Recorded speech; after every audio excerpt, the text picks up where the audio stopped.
So I'll never forget it. I was in my, mid-20s. I think I was about 25, 26, right? And, I was selling bootleg movies at the time. So millennials, I know y'all don't really know about bootleg movies. That's before your time. They were like VHS tapes. We would put them in a VCR and push play. And that's the way that we looked at our movies, So I was selling bootleg movies that are recorded inside of a movie theater and then put on tape, right, to make money. That was my hustle at the time. So I would go around to different stores and ask the store owners, can I set up a table in front of their establishment, right? Most of the time it was like Chinese food restaurants, like regular bodegas or corner stores and stuff like that, right? So this particular time I went to this Arab to this store this Arab owned, right? So, I asked, can I speak to the manager or the owner or whatever? And the dude took me in a room and I talked to the owner. I never forget it. It's crazy because he had an AR-15 like right on the side. So it was like, if anybody was thinking about robbing that store, it'll be a no-no. Cause he was fully like loaded with guns. It was guns everywhere, right? So he's like, what do you want? Man. I said, well, I'm a hustler, I sell movies and everything, and I just want to know, can I sell movies at your establishment, and I'll pay you, I'll pay you a couple dollars per week or whatever have you. So he was like, I'm not interested in your money, but I want to actually get, throughout the week, whatever new movies that come out, you give me some new movies, you could set up here, right? So I was cool with it. And plus that spot, it was a real hot spot. It was like really in the middle of the hood, right? And, traffic used to come through, go through there all night long, up until about, I'd say at least about 2 o'clock in the morning, right? So, I set up my table. I'm out there, I'm making money. And it was, knuckleheads out there, dudes that were up to no good. They were selling crack, selling weed or whatever have you. Now, I never really said nothing to them because, it's not my establishment. So every now and then the owner would come out and tell them to leave, right? So it would be this one particular dude from Harlem. And I don't know if you ever, experienced a Harlem dude. Like, they're really loud. You know what I'm saying? Like, they're really loud, like talking loud. They talk real loud, right? And they're just like braggadocious, and it's just not all of them. Don't get me wrong. There are some that are just cool and laid back. But the ones that I met from Harlem, the people that I met from Harlem, loud. Yo, you know what I'm saying? Just loud for no reason, right? So he would come through and he would be selling weed. Now, he would always, for some odd reason, stand next to my table as if he was with me.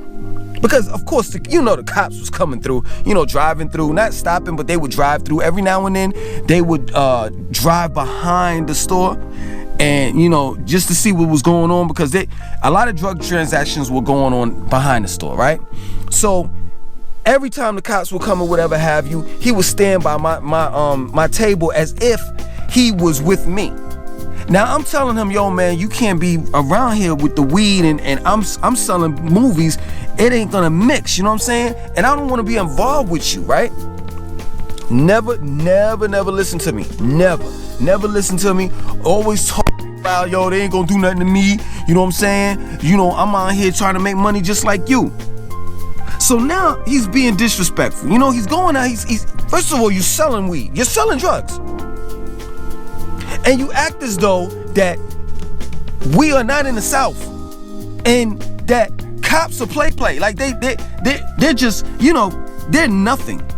They're nothing because they're not NYPD cops. So this guy is from New York and he's trying to act like, basically he's downplaying the South. And I'm trying to tell him, like, yo man, you can't be making moves like this. Never listen to me, right? So I had a table. It was set up in front of the corner store, right?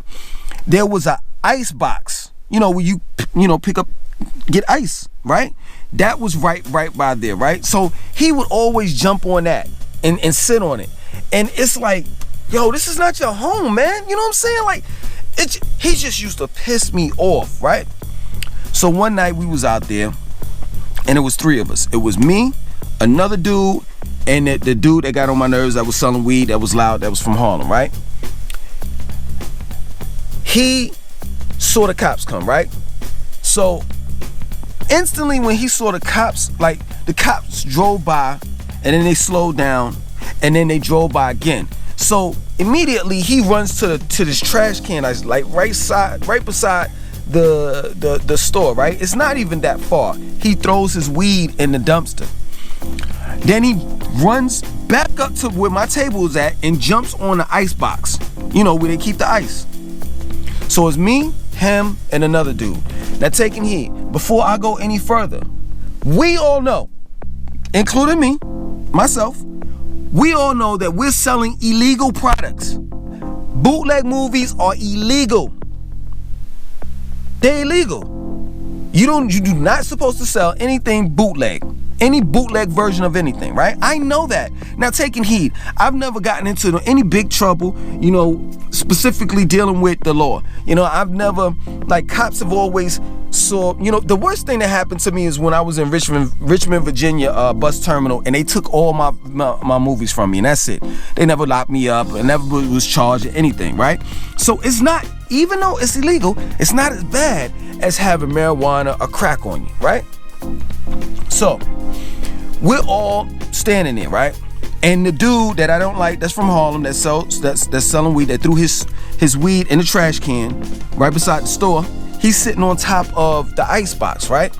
Cop comes up to us and says, "Let me see your license," right? So taking heed, the thing that got me by as far as dealing with cops, and the reason why they hardly even mess with me when dealing with bootleg movies, is because I always had a vendor's license. Always had some type of license. That I went downtown and filled out the proper paperwork. That it costs like $45 to get a vendor's license, and I put down, you know, oils, incense. I never put down I sold bootleg movies, because they wouldn't have gave it to me if I did. So I always put down oils, incense, t-shirts, not pocketbooks, oils, incense, t-shirts, and jeans, hats, and stuff like that, right? So I showed him my vendor's license, and I showed him my ID, right? No problem. He left me alone. Let me reiterate that. He left me alone. He asked the other dude for his ID. The dude pulls out his ID. He gives him back the ID. Now taking heed, there's no loitering around the store. So the cop has every right to stop and see who is who. And also, it's a hot spot for as dealing with people that's selling crack and selling drugs, selling weed, right? The cops know this. The people know that the cops know this. He goes up to the dude from Harlem and says to him, "Can I see your ID?" Now let me stop this story for a second. All this man had to do was show the cop his ID. That's all he had to do. That's it. Let me begin. Let me get back to the story. So, the cop says, "Let me see your ID." The dude said, "No, I'm not showing you my ID." I looked at him and I said, "Are you serious? You got weed in the trash can. I'm selling bootleg movies. All the cops want is your ID, and you're done. You're done. You can walk away. Get your weed out of the trash can, go home, and live another day. Come back out the next day and sell your weed." He took it there. Cop said, "Let me see your ID." Once again, "I'm not showing you my ID. Could you get down off this ice box?" I'm not getting off the ice box. I'm looking at him like, okay, I just don't get this. I don't get this. I don't get this. I'm seeing this play out. I'm thinking this is a movie. You know what I'm saying? Because I'm saying to myself, this guy can't be this ignorant. He can't. The cop says, "Get down from the ice box." He commands the boy, this young man, but which is a boy. He commands him to get off the icebox. First he asked him, then he's telling him 2, 3, 4, 5 times, saying, "Can you see the ID?" 2, 3, 4, 5 times. Next thing you know, he yanks the cop yanks the dude down off the icebox, right? Why did this dude push the cop back? When he did that, I knew it was over. Cop pulls out his baton. He could have pulled out his gun. Pulls out his baton and says, "You're under arrest." He's resisting arrest. The cop's hitting him on his leg, hitting him on his back, right? I'm not lying. This is my word. I'm not making this up. 10 other cop cars roll up. They got the dude down and they're trying to arrest him, put the cuffs on, right? He's still resisting. They beat the living shit out of him. They beat his ass so bad till I couldn't even tell whether his eyeball was here or here. They handcuffed him and they put him in a squad car, and he was just leaning like this, back and forth, blood just coming down his face. And you know what I said to myself? Now, while in the process of them beating him up, I was packing all my stuff up, because I was like, you know what? I'm not gonna get in trouble, and I damn for sure don't want my tapes to get messed up, because that's my money. But after I seen that,